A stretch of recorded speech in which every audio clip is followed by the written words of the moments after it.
this ongoing narrative understanding. By separating out the Palestinians from the rest of the Arab world and getting the frame refocused, it shifted European, Canadian, American perceptions. And the piece that Steve just handed you out from the BBC, which puts Israel down at the bottom of mainly negative perspectives from the world. BBC shows in this a larger propaganda campaign. The reality is that the settlements, every time that the Israelis have reached a peace accord, they have uprooted settlements, but that doesn't seem to be the way in which the rest of the world perceives the settlements. They perceive the settlements as a block to peace rather than a bargaining chip. So again, the settlements now are another frame, a narrower frame. So we have taken the larger Arab conflict against Israel, which is the predominant conflict when we've reduced the bracket to Palestinians against Israelis. Then we've taken the frame and reduced it even more when we look at settlements and the Palestinians. So all in all, these narrowing and narrowing of the frame of reference without context for what happened prior or what happened on the other side or what happened on this side, when we look at a picture on a television screen, that's what we see. We don't, everything has a beginning, a middle, and an end on that television screen, ignoring the reality of another beginning, middle, and end that is out there and exists both historically, culturally, and pragmatically. And that's part of the problem here of the anti-Israeli narrative, is that we've increased or we've decreased the frame constantly to the point now where it's narrowly focused, almost like a microscope, whereas the world needs to be seen with a telescope in a larger frame of reference. This has led to what many have called the demonization, delegitimization, and double standard, the 3 Ds that Sharansky talks about in his book. But it also has led to another kind of perspective, and I'm going to stop with this one. And that other perspective is a kind of Western reverse racism, that Western perceptions of Israel are that Israel should live up to a high standard with regard to geopolitics, with regard to human rights, with regard to a whole host of issues. Their expectations are high, in part because Israel has already a fairly high standard in those areas. There is no other country in the Middle East with as many human rights organizations as there are in Israel. There is no country in the Middle East that has Supreme Court prohibitions and protections for the Arab minority in Israel. There is no other country in the world, in the Middle East, in the world in fact, whose Supreme Court makes decisions about military intervention. All of those lead to high expectations on the part of the world for the Israelis. But the reverse racism comes in is to have low expectations of the Arab world. And the narrative has permitted the West to have such low expectations, so that the Arab world is expected not to be at the same level as Israel. And this imbalance of low expectation, high expectation, has caused the narrative to be out of skew, the story to be out of skew. So that we don't expect the Palestinians to adhere to human rights issues. Therefore, we don't make them live up to UN law, international law, and a host of other kinds of initiatives and things of that sort.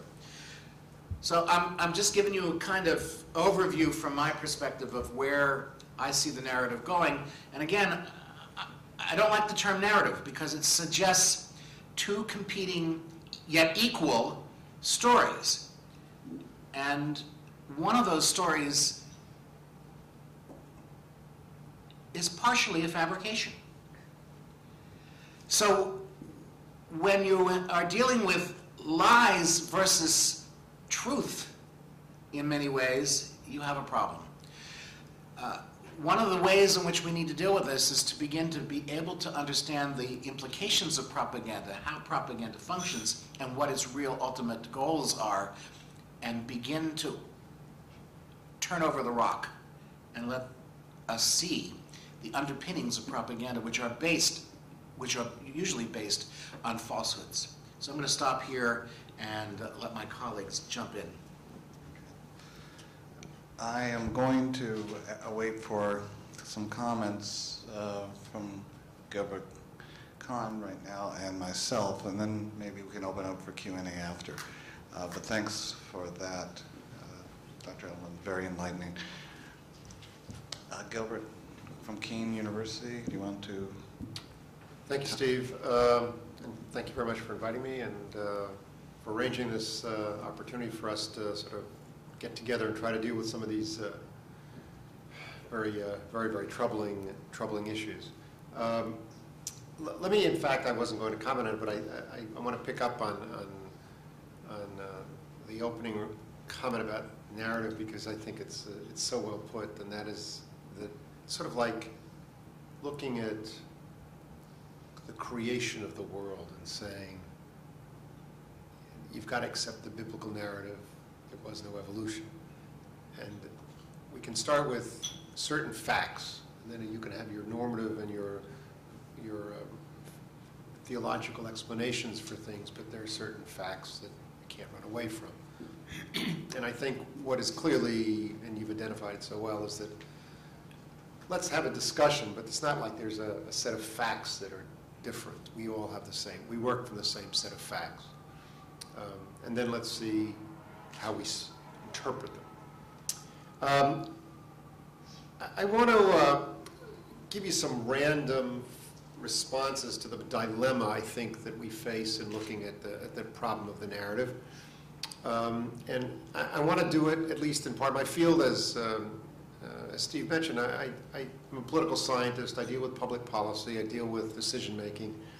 And I deal with the nature of how people try to resolve issues or don't resolve issues. But the problem we find in dealing with the Palestinian-Israeli confrontation, I think, can be seen through a couple of observations, personal observations that I've had. I sat in a room in the early 90s, or actually a little earlier, actually, late 80s, with the Syrian ambassador to the United States, who's now the foreign minister, Moallem, and in the office of Congressman Wayne Owens and then Congressman Chuck Schumer.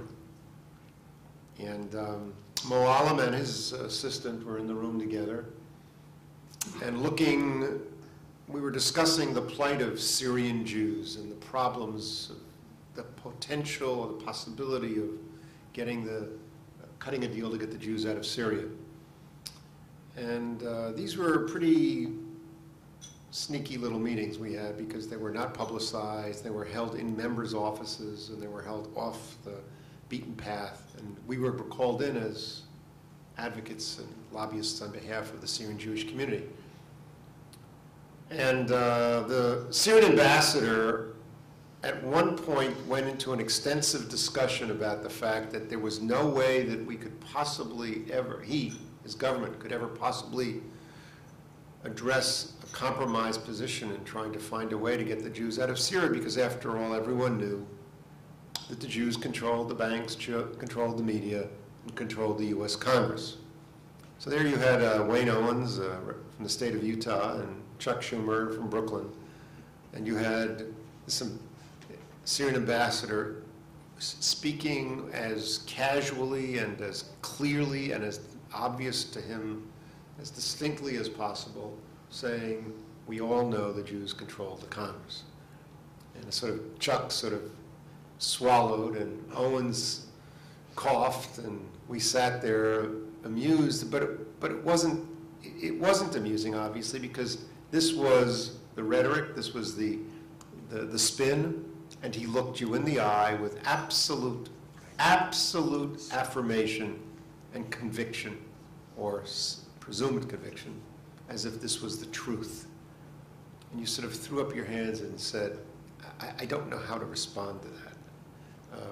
Because you know, there was no point in responding to that. So there is a very serious issue in how do you address people who talk to you, who present categorically their view. Sorry.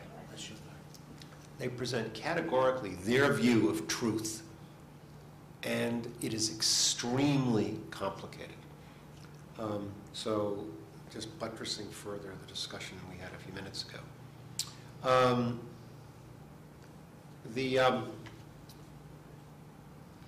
I want to talk now positively, because I think that's sort of a very upsetting kind of image. I've also had the opportunity to work closely over the last 6 or 7 years with the Presbyterian Church. And I must tell you, as you all know the results this summer, there's a lot of progress that's been made between the dialogue and the communications that Jews and Presbyterians have been having. I've been involved in a group of Jews and Presbyterians working together for these 7 years. We went to Israel together. It was the toughest, most arduous trip I've ever taken because I slept less, and I don't sleep very much as it is, but you know, we would be working on the second or third bottle of wine at 1 o'clock in the morning, and then I'd go off to find a minion in the morning before I went off with them at the bus at 7:30, so it was a little tricky, but they were really remarkable people, and I want to tell you one interesting story. To show you these things, there is a way to break through here. We met in Bethlehem with a director of a school, a Christian school, who pleaded with everybody that we have to do something about all the checkpoints, and we have to do something about the difficulty in transmitting, or people traveling, girls or boys going to school in Jerusalem, teachers trying to get to classes on time, lining up every single day and being going through the same precise checking. And he begged for us to try to find ways to facilitate their opportunity to do their job and to just teach and be students. And very sympathetic and very cogently reasoned. And one of the IDF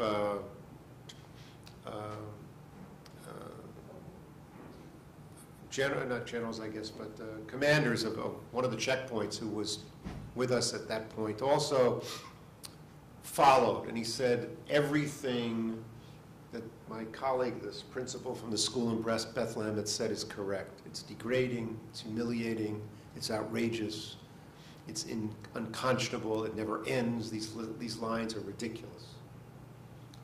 He said, but I get up in the morning in Jerusalem at 5, I give a kiss to my 2 kids, and I get in my car to come out to command the checkpoint here in Bethlehem. He said, my kids go off to school at 7:30, 7:45.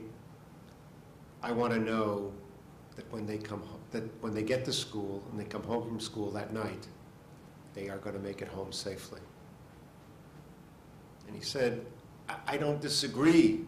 He said, but until I feel that my children can come home safely and soundly and not be harassed and, God forbid, be blown up, I can't stop checkpoints. So that was such a compelling response that it was very, very real.